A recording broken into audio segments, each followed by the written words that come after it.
మమతా బెనర్జీ అంత మాట ఎందుకన్నారు? ఏమన్నారు ఆమె? పశ్చిమ బెంగాల్ ముఖ్యమంత్రి మమతా బెనర్జీ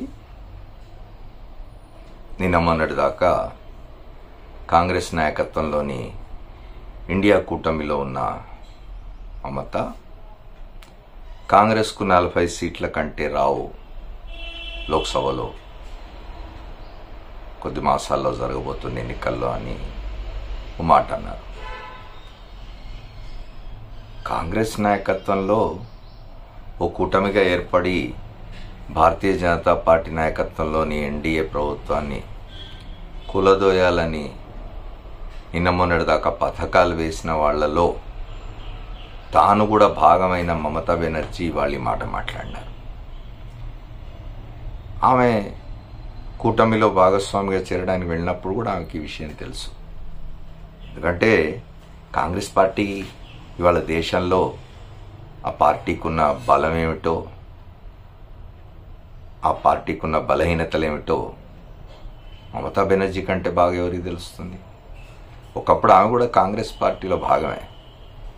అసలు నిజానికి మమతా బెనర్జీ కాంగ్రెస్లోంచి వెళ్ళిపోయి తృణమూల్ కాంగ్రెస్ అనొక పార్టీ, ప్రాంతీయ పార్టీని ఏర్పాటు చేసుకోవడం, శరద్ పవార్ కాంగ్రెస్ పార్టీలోంచి వెళ్ళిపోయి నేషనలిస్ట్ కాంగ్రెస్ పార్టీ అని ఎన్సీపీని ఏర్పాటు చేసుకోవడం, అట్లాగే జగన్మోహన్ రెడ్డి బయటకు వచ్చి వైఎస్ఆర్ కాంగ్రెస్ పార్టీ అనే ఒక పార్టీని ఏర్పాటు చేసుకోవడం, ఇట్లాంటి అనేకమైన ఉదాహరణలు కాంగ్రెస్ బలహీన పడిపోవడానికి కారణాలు ఇవి.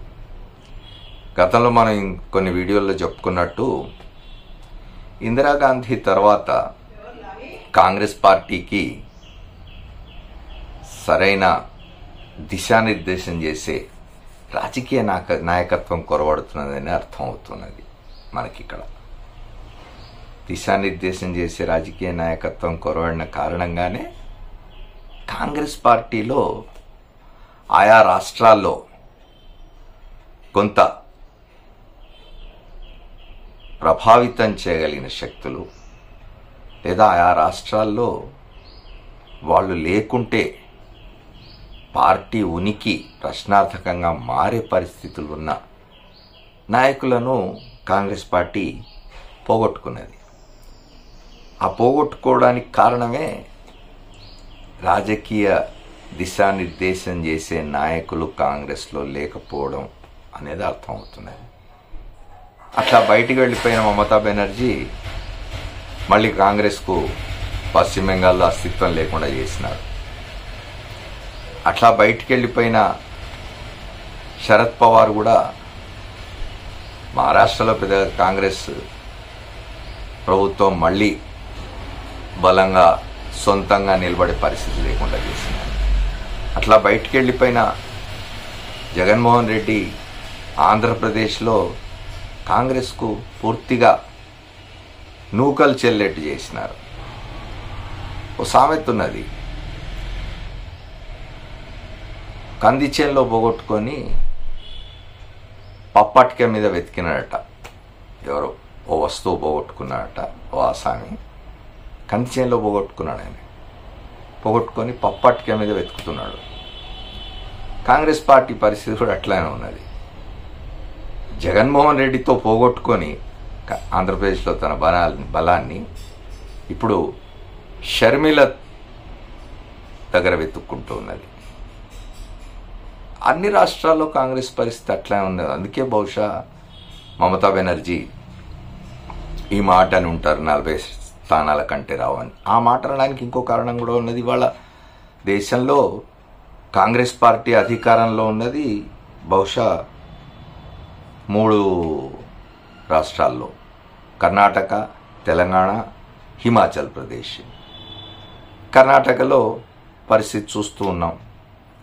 అక్కడ ఈసారి లోక్సభ ఎన్నికల్లో కాంగ్రెస్ ఏ మేరకు స్థానాలు సాధించగలదు అనేది కాంగ్రెస్ నాయకులే చెప్పే పరిస్థితుల్లో లేరు. తాజా సర్వేలు కూడా చెప్తున్నాయి, అల్లవికాన్ని హామీలు ఇచ్చి కర్ణాటకలో కాంగ్రెస్ మళ్ళీ తన గ్రాఫ్ డౌన్ చేసుకుంటున్నది అని. తెలంగాణకు వచ్చేసరికి మహా కొట్లాడితే మొన్ననే బీఆర్ఎస్ను ఓడించి అధికారంలోకి వచ్చిన ఊపులో మా కొట్లాడితే 6-7 స్థానాలు 7 స్థానాలు వస్తుంది. హిమాచల్ ప్రదేశ్ అంతా 3-4 స్థానాలు ఉంటుంది. కాబట్టి మొత్తంగా దేశం మీద వెతుక్కున్నప్పుడు బలంగా ఓ 30 స్థానాలు 40 స్థానాలు మాకు వస్తాయని చెప్పుకునే స్థితి కాంగ్రెస్కు లేదు. ఉత్తరప్రదేశ్ బీజేపీ కంచుకోట అయిపోయింది. ఆదిత్యనాథ్ అక్కడ కాంగ్రెస్ను కాలు పెట్టనిచ్చే స్థితిలో లేడు. పోనీ అక్కడ బలమైన మిత్రుల్ని ఎత్తుక్కొని బీజేపీని చెదరగొడదాం అని కూడా కాంగ్రెస్ అనుకోదు. మళ్ళీ ఉత్తరప్రదేశ్ అనేసరికి నా పెత్తనం నాకే ఎక్కువ స్థానాలు కావాలనే స్థితిలో ఉంటుంది. బీహార్ దగ్గరికి వచ్చేసరికి నిన్నటిదాకా ఇండియా కూటమితో ఉన్న నితీష్ మళ్ళీ వెళ్ళిపోయి బీజేపీ గుట్లో చేరిపోయినాడు. ఆయన కదా అలవాటే 5 సార్లు 6 సార్లు ఇప్పటికీ బయటకు రావడం, మళ్ళీ బీజేపీ గుట్లోకి వెళ్ళిపోవడం ఆయనకు అలవాటైపోయింది. ఇంకా ఎక్కడ కాంగ్రెస్ గెలిచి కేంద్రంలో తన నాయకత్వంలో ఒక సంకీర్ణ సర్కార్ని ఏర్పరచగలదు అనే హామీ లభించే రాష్ట్రం ఎక్కడున్నది? కాంగ్రెస్ మొదటి నుంచి చేస్తున్న తప్పది. రాష్ట్రాన్ని బలహీనపరచడం ద్వారా తన పెత్తనాన్ని నిలబెట్టుకోవాలని చేసిన ప్రయత్నం కారణంగానే కాంగ్రెస్కు ఈ దుస్థితి ఉన్నది దేశంలో అనేది అర్థమవుతున్నది. రేపు 2-3 మాసాల్లో జరగబోయే ఎన్నికల్లో కూడా పాపం రాహుల్ గాంధీ భారత్ జోడో యాత్ర, న్యాయ జోడో యాత్ర, ఏ యాత్ర చేసినా కూడా ఫలితం అయితే కనిపించడం లేదు. 2029కి ఏమన్నా ప్రయత్నాలు చేసుకుంటే అప్పటికి ఏమైనా ఫలితం ఉంటుందో చూడాలి. మమతా బెనర్జీ ఆమె కూడా రాజకీయాల్లో ఆరితేరిన నాయకురాలు.